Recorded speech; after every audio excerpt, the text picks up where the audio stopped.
Can you go through criteria what the NYPD uses to determine who belongs in the database again?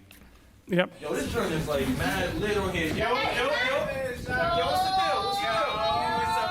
deal? What's the facts? It's gonna be real on here. Yo, what's that bumping right now? First criteria is self-admission. Whether it's social media names, website address. Not only is that kept, the entire page is preserved so that we can, during the review process, pull it up and say, this is why this person was entered in. It's NYPD's gang database. It's what many are calling Stop and Frisk 2.0. This is an undercover cop, and according to the Legal Defense Fund, this is a problem because this can be considered evidence. I believe it's important for me to unequivocally state that our efforts against gangs are not the new stop, question, and frisk. This is Marnie Lenox, an assistant counsel for the Legal Defense Fund. She's working on litigation against the NYPD and their use of a gang database. We spoke to her to get a quick rundown on what's happening and why they think every New Yorker should be concerned. So we at LDF actually filed a lawsuit against the NYPD for its gang database practices for failure to turn over information that we had asked for, public records related to its database. And we did this in large part because of the testimony that the NYPD provided at their city council hearing. I want to focus the remainder of my remarks on one critical, though often misunderstood, element of our gang strategy. This is a city council hearing in New York City. And the topic that's on everyone's mind today is what many activists are calling Stop and Frisk 2.0. As the gang databases. Here's some of the things you should know about how NYPD determines gang affiliation that really touch on the root problem everyone is talking about here. So first and foremost, I think it's important to know that no one is actually notified when they are designated a member of a gang or a crew, which means that there's no way for a person who is in the NYPD's gang database to push back. That is hugely problematic, and it's a violation of individuals' due process rights. So we filed two separate FOIL requests, one in December of 2017 and one in February of 2018. And the one in February of 2018 requested information that was more closely related to the due process concerns about the NYPD's gang database. In order to see if there are any violations, they had to first look at a simple question. How does NYPD identify gangs? And so one of the things that we requested was all of the policies, procedures, manuals, trainings, anything in writing that the NYPD had. The reasoning here is that there's virtually no exact way to identify actual gang members. And even then, it gives no indication of whether they have or will commit a crime. Why? Because you don't have to commit a crime to be on the gang database. You don't even have to be suspected of committing a crime.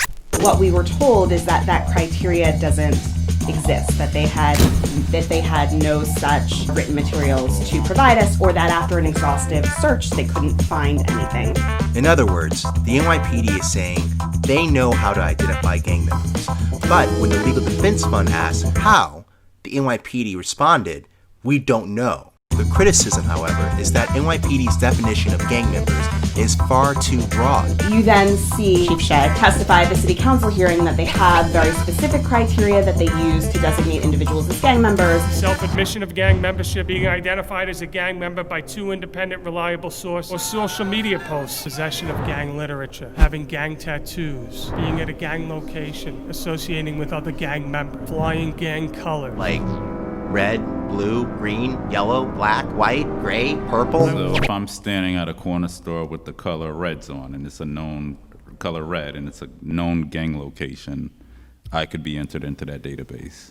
It is possible. That there's only certain people who can input an individual into the gang database. Only a precinct field intelligence officer, a gang detective, or an investigator in the social media and that there's a very robust procedure for removing individuals from the gang database. Meaning the NYPD claims the procedures are fail-proof. On the 23rd and 28th birthday, there is an automated process set up. That individual will be entered into a queue where there is a forced review by a supervisor. So there's something special about your 23rd and 28th birthday, or, why those numbers? And what if you're 18? Would you remain in it until you're 23? So, or if you're a minor, That's a good question. So every 3 years, you'll be reviewed. This is just the automated piece. Automated queue. You see him testifying that there were only certain people within the NYPD, certain units within the NYPD who actually have access to the gang database. The database can only be accessed by NYPD personnel. It does not show up in a person's criminal history or rap sheet. So if someone perhaps is arrested for unrelated conduct to gang violence, would you alert the district attorney that they're in the database? Absolutely. Absolutely. On a daily basis, we interact with the district attorney throughout New York City, as well as special narcotics part and federal prosecutors. It does not show up in a person's criminal history or rap sheet. February 15, 2011, I was locked up with 15 other co-defendants. I was the only female. We're generally talking about individuals that are out of school. We're not talking about school-aged children here. The indictment was over a course of 2 years, so from when I was 15 to 17. And I was charged with conspiracy in the first and second degrees and criminal possession of a weapon. I lived on 138th Street, and they said we were part of the 137th Street crew, which doesn't exist in Harlem. The reality was, in the indictment, there were maybe 3 or 4 people that actually lived on that block, but the majority of us lived in different parts of Harlem, different avenues. And the thing is, I knew all of them because we were friends. We grew up together. That was my block. That was my neighborhood. I went to the corner store there, restaurant, so it wasn't like, I was hanging out with them 24/7.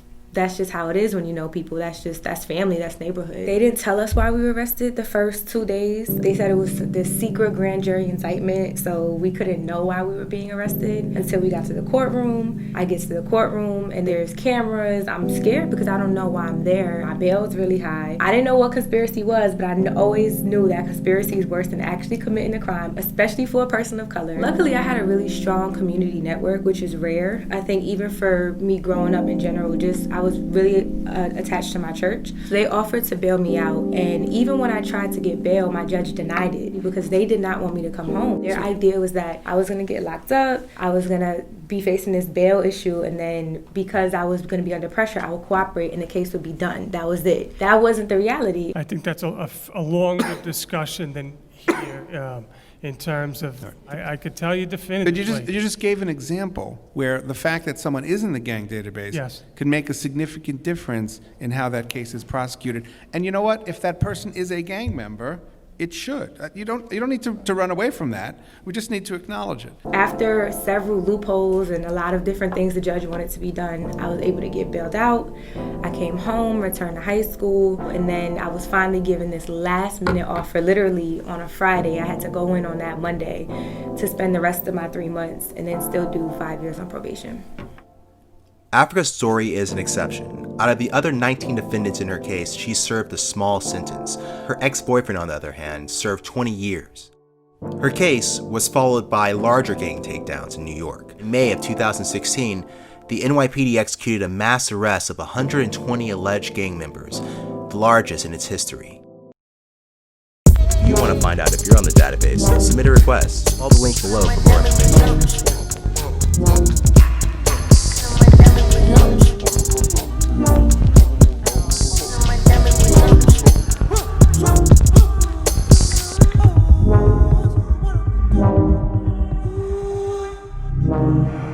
Don't forget to like and subscribe to our YouTube channel.